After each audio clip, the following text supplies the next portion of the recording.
గురూజీ 72 గంటల్లోనే ఫోన్లోని అద్భుతమైన జ్యోతిష్య పరిష్కారం చూపిస్తారు. నమ్మండి, నమ్మకపోండి, ఇది నిజం. శ్మశాన కాళి రుద్ర చౌడీదేవి ఆరాధకులు నంబర్ 1 వశీకరణ స్పెషలిస్ట్. గురూజీ మనిషి పుట్టుక నుండి చనిపోయే వరకు వచ్చే అన్ని క్లిష్టమైన సమస్యలకు పరిష్కారం ఇక్కడ లభిస్తుంది. విద్య, ఉద్యోగం, వ్యవహారం, స్త్రీ ప్రేమ, పెళ్లి, సంతానం, స్త్రీ పురుష వశీకరణం, భూవశం, భార్యాభర్తల కలహాలు, కోర్టు సమస్యలు, విడాకుల సమస్యలు, చేతబడి, అప్పుల బాధ, ఇంకా మీకు ఎలాంటి సమస్యలు ఉన్నా 72 గంటల్లోనే శాశ్వత పరిష్కారం చేయబడును. ఓం గం గణపతి నమ. ఓం నమః శివాయ. ఓం శ్రీమాత్రే నమ.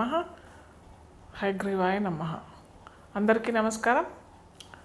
పరాభవ నామ సంవత్సర శుభాకాంక్షలు అందరికీ, ప్రేక్షకుల మహాశయులకి.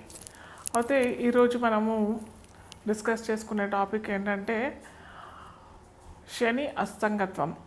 అయితే ఈ అస్తంగత్వం అంటే ఏంటో చాలామందికి తెలియదు. అయితే ఏ గ్రహమైనా ఒక రాశిలో 30 డిగ్రీల వ్యాపకత్వంతో ఉంటుందన్నమాట. అది రవైనా సరే, 9 గ్రహాలు, మిగతా గ్రహాలైనా, అష్టగ్రహాలైనా కానీ 30 డిగ్రీల పరిమాణంతో కలిసి ఉంటుంది.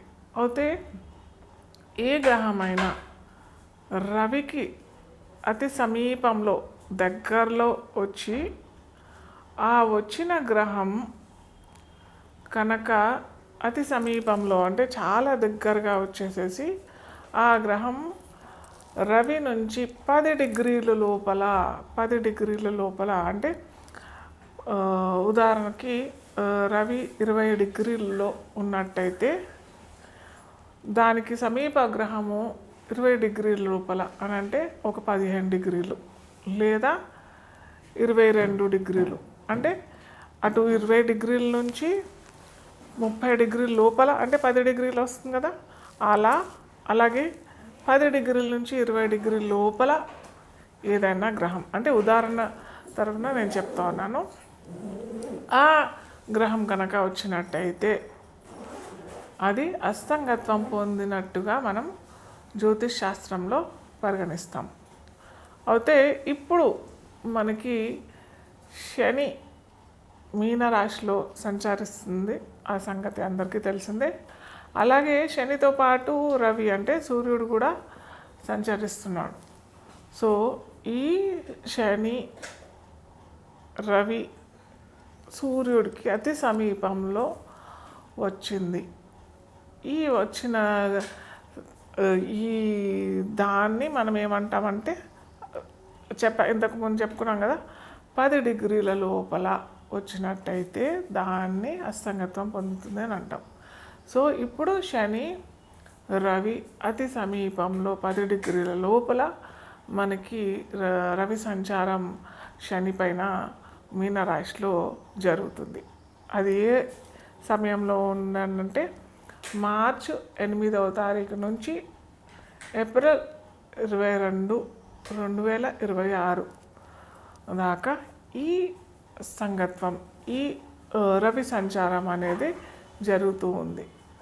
సో దీనివల్ల ఏ రాశుల వారికి ఎలాంటి పరిణామం ఎదుర్కోగలుగుతారు, ఎలాంటి సంఘటనలు ఎదుర్కొంటారు, మనము ఒక్కొక్క రాశిగా మనం చూసుకున్నట్టయితే ముఖ్యంగా ఒక గ్రహం అస్తంగత్వం పొందుతుంది అని అంటే దాని యొక్క కారకత్వాలు అంటే దాని యొక్క ఫీచర్స్ అన్నీ దెబ్బతింటాయి.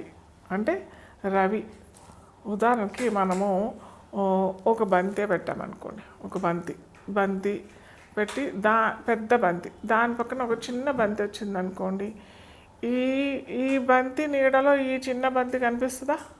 కనిపించదు కదా.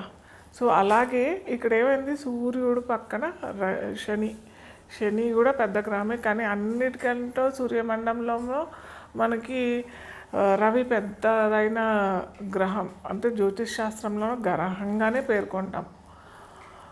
అయితే ఈ సూర్యుడు శనిని దగ్గరగా అతి సమీపంగా వచ్చి ఆ శని కారకత్వాలన్నిటినీ తనలోని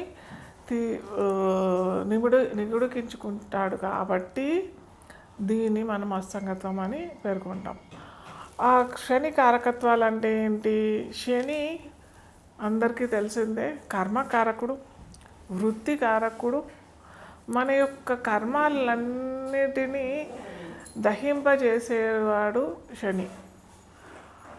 ఆ శని కారకత్వాలు ఇప్పుడు ఈ 40 రోజుల్లో అస్తంగత్వం పొందుతుంది.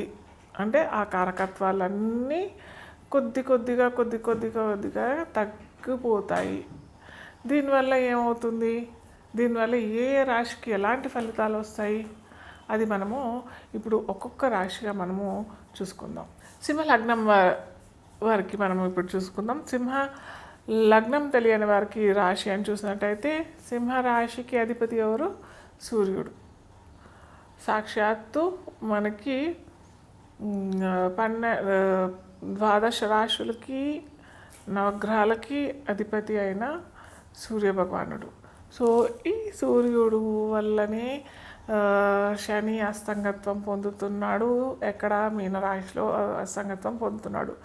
ఇక్కడ సూర్యుడికి చాలా బలం, అవునా కదా? లగ్నాధిపతి రాశి అధిపతికే చాలా మంచి బలం.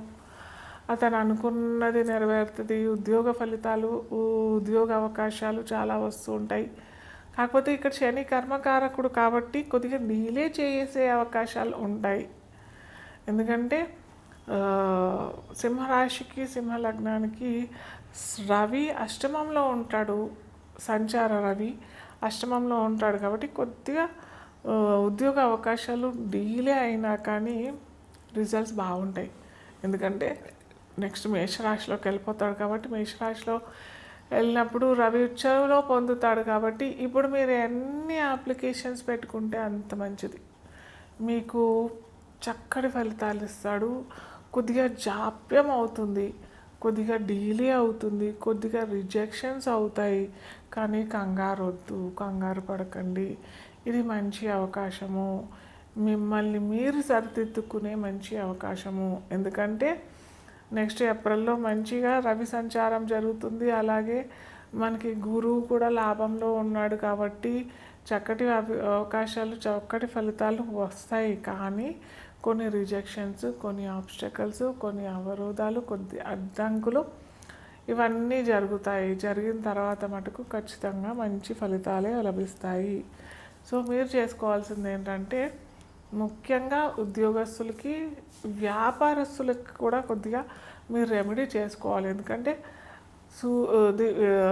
షష్టాధిపతి ప్లస్ అష్టమాధిపతి అవుతాడు ఇక్కడ శని. కాబట్టి వీరికి సింహరాశి వారికి వ్యాపారస్తులైనా కానీ, ఉద్యోగస్తులైనా కానీ, ఇటు సామాన్యులైనా కానీ వైవాహిక జీవితంలో కొన్ని అవరోధాలు, కొన్ని ఆబ్స్టకల్స్ వచ్చే అవకాశాలు కూడా ఉంటాయి. కాబట్టి ప్రతి ఒక్కరూ సూర్యారాధన ఖచ్చితంగా చేసుకోవాలి. ఇది వేసవి కాలం, మేము చెయ్యలేము, మేము ఇవ్వలేము, ఇవంతా వద్దు. ఖచ్చితంగా పొద్దున్నే లేచి సూర్యోదయానికల్లా లేచి